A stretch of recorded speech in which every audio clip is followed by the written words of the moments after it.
As I watched the news, I was beside myself with worry. They were reporting that the plane my husband was on for his business trip had crashed. No matter how many times I tried calling, I couldn't get through to him. "Please pick up," I whispered desperately. Then, as usual, I received an email from my husband saying, "Just landed." Oh, thank goodness. But my relief was short-lived when the news anchor stated, "There are no survivors." Huh? How can that be? Wasn't the plane safe after all? My name is Kathy. I live with my husband Tyson of 5 years and our daughter Julie, who's about to turn 3. I quit my job when I got pregnant and am now a stay-at-home mom. Julie has gotten past her terrible twos and has recently started to be a big help around the house.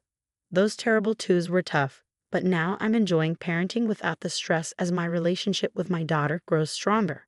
Life with Tyson, however, has become somewhat dull lately. He's barely home except to sleep, maybe because he's so busy with work. Sometimes he comes home smelling like women's perfume, which makes me wonder if he's been to a club or something. With all the sudden calls to work and weekend shifts, he hardly has any time to spend with Julie and me. "Does Daddy not like me anymore?" she would murmur, and I would hug her tight and stroke her head gently. "Of course not, sweetheart. Daddy's just really busy with work. He's working hard so that we can have this life together. Your birthday is on a Sunday this time, and he's promised to celebrate with us, so let's look forward to playing a lot with him then." Seeing her look so sad, I had pleaded with him to at least be there for her birthday. "I'll definitely take the day off," he had promised, and I was looking forward to celebrating together as a family. Her birthday is next month. We're planning to celebrate with my in-laws, who live just a 15-minute drive away and are quite close to Julie. Tyson has a sister, Hannah, who has 2 kids and lives in the same city. The grandparents love both their grandchildren equally, which is something I'm really grateful for, as I've heard that some favor their daughter's children over their daughter-in-laws. Some even urge the daughter-in-law to have a boy instead of a girl so that he can carry on the family name. One day, Tyson tells me I have to go on a business trip overseas for 2 weeks starting on the 8th of next month. I asked him to repeat himself. Wait, an international business trip. "Yeah, from the 8th of next month for 2 weeks. I'm flying to France. It's going to take over half a day by plane," he replied, seemingly annoyed. I couldn't hold back and confronted him. "You do remember that Julie's birthday is on the 10th next month, right? You promised we'd celebrate together. I already told her about it just today. She was feeling so sad, wondering if you didn't like her anymore. How can you break your promise to be here for our daughter's birthday?" It was unbearable to think of her feelings. I was seeing red. "I can't help it. It's work." "I wish I could celebrate with her too," he said, and I was taken aback. Looking at him, I could see the pain on his face. "Yeah, you're right. I'm sorry. I just got a little carried away because I feel so sorry for her." After I apologized, he patted my shoulder and said, "Oh, I'll prepare a gift, so ask her what she wants. My parents will be there, so she won't be lonely, and next year, I promise we'll celebrate together for sure." "Okay, you promise?" I pressed him, deciding to let it go this time. I knew I had to make sure Julie didn't feel too lonely without her dad, so I planned to go all out with the decorations and cooking. I talked to my in-laws about his business trip and asked if they could stay over at our place on her birthday. It's unfortunate that he has to be away for Julie's birthday, but leave it to us. We'll make sure she has a great time. I already told Scott, and he started getting ready for the sleepover. My mother-in-law Mary said, lifting my spirits, if only Julie could be a little happier with this news.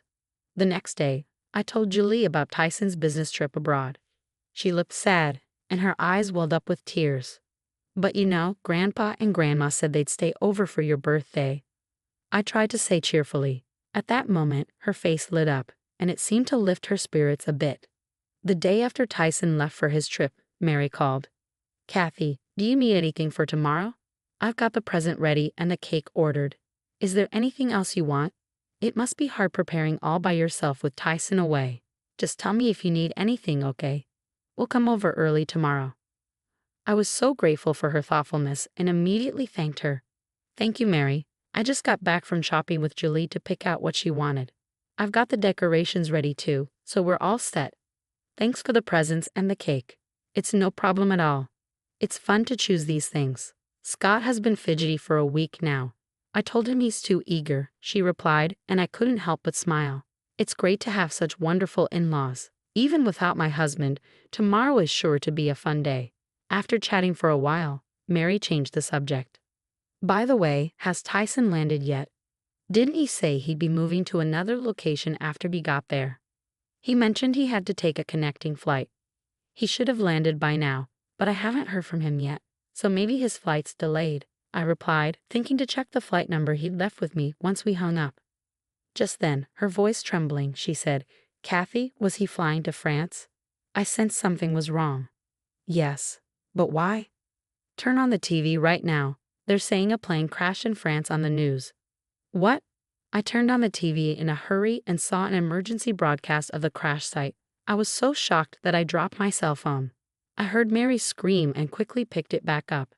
Stay calm, Kathy. We still don't know it's his flight. You're right, I replied, though I was overwhelmed with anxiety.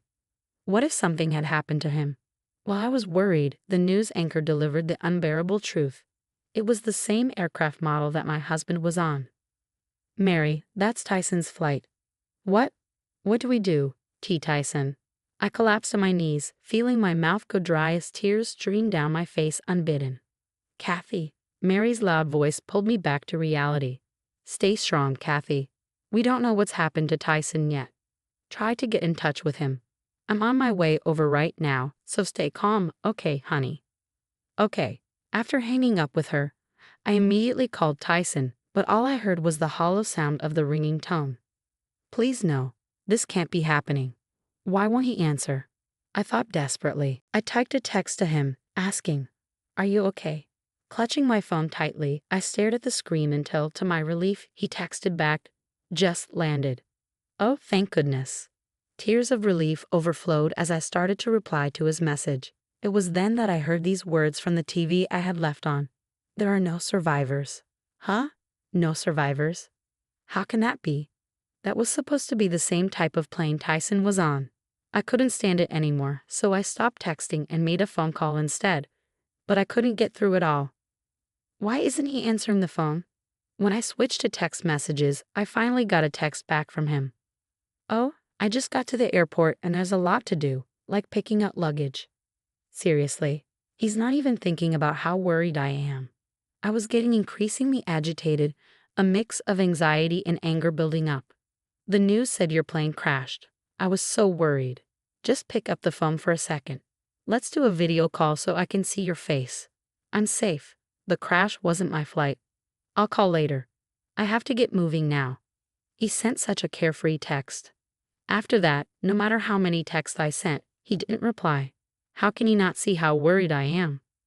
Well, at least I was able to confirm he's safe, but my mood completely soured when Mary called.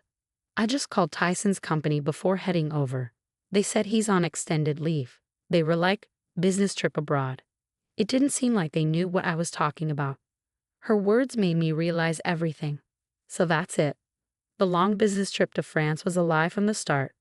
Had I ever felt such hatred toward my husband since we got married? Mary, I decided to tell her about everything. About him hardly ever coming home, showing no interest in the family, returning with the smell of women's perfume on him. I had been reluctant to suspect infidelity just because of the perfume scent and tried not to think about it. But now that he's taken a long leave and lied about a business trip, infidelity was the only thing that made sense. Mary was openly furious with my conclusion. That idiot son of mine. It's us who were foolish to worry. Kathy, come over to our house. It must be tough to be there with just Julie. I decided to take her up on her offer. Once the move settled down, Mary and Scott apologized to me again. Even Hannah, my sister-in-law, came to cheer me up after hearing about it. I was touched all over again by the kindness of my husband's family. Despite them being such good people, I couldn't help but wonder why Tyson was such a jerk. I ended up hiring a detective agency to gather evidence of his infidelity. Then I got a photo of him at the airport with his mistress. Unforgivable. So he really was cheating. 2 weeks later, Tyson finally called. Hello, Kathy. Where are you? I just got back from my trip, but my key won't work. Can you come and unlock the door? He must think I'm oblivious. His voice was so nonchalant. I decided to confront him with reality. Even if I came, it wouldn't open. I don't have a key, and even if I did, the old locks have probably been changed by now. What? Changed? What are you talking about? You're Kathy, right? I could tell he was flustered over the phone.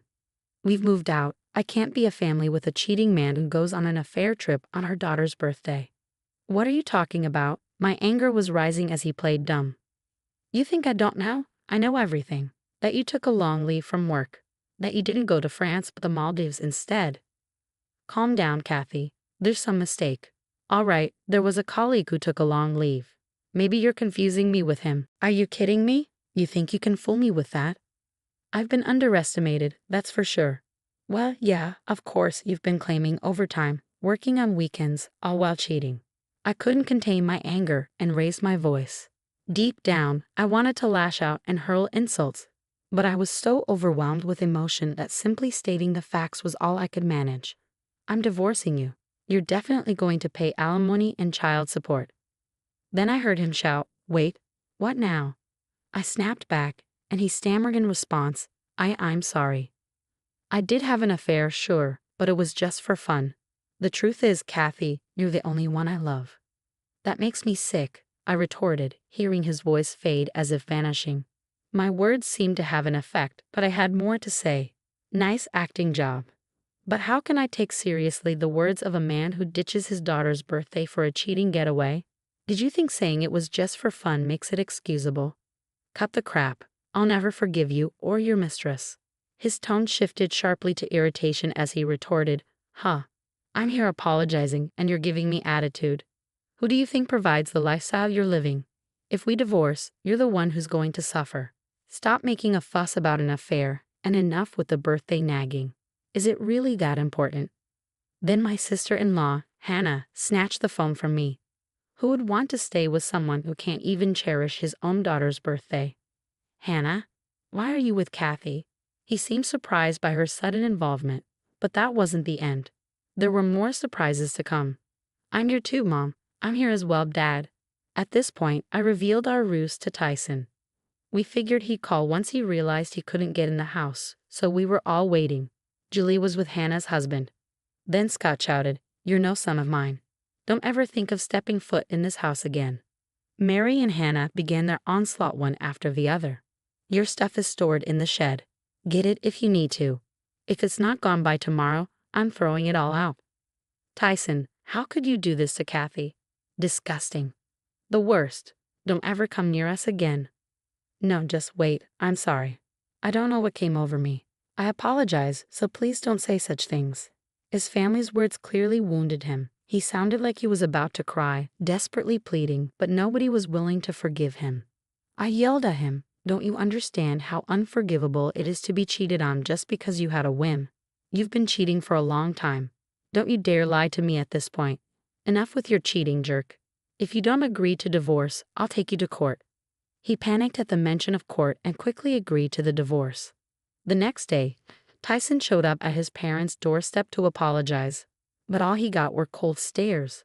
Unable to stand it, he took only the bare essentials packed in the shed and left. Afterward, I demanded a lump sum and damages from him and his mistress. Once the mistress realized she'd been caught and faced with a demand for damages, she dumped Tyson. I've left Tyson, so forgive me, she pleaded, but I had no intention of dropping the claim. She ended up taking a job in the night industry because of her debts. My husband, unable to bear the shame at work, chose to resign.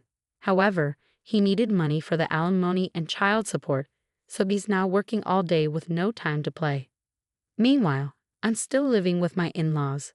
They continue to treat Julie and me with kindness, just as before. I hope to repay their goodness someday by doing everything I can to the best of my ability.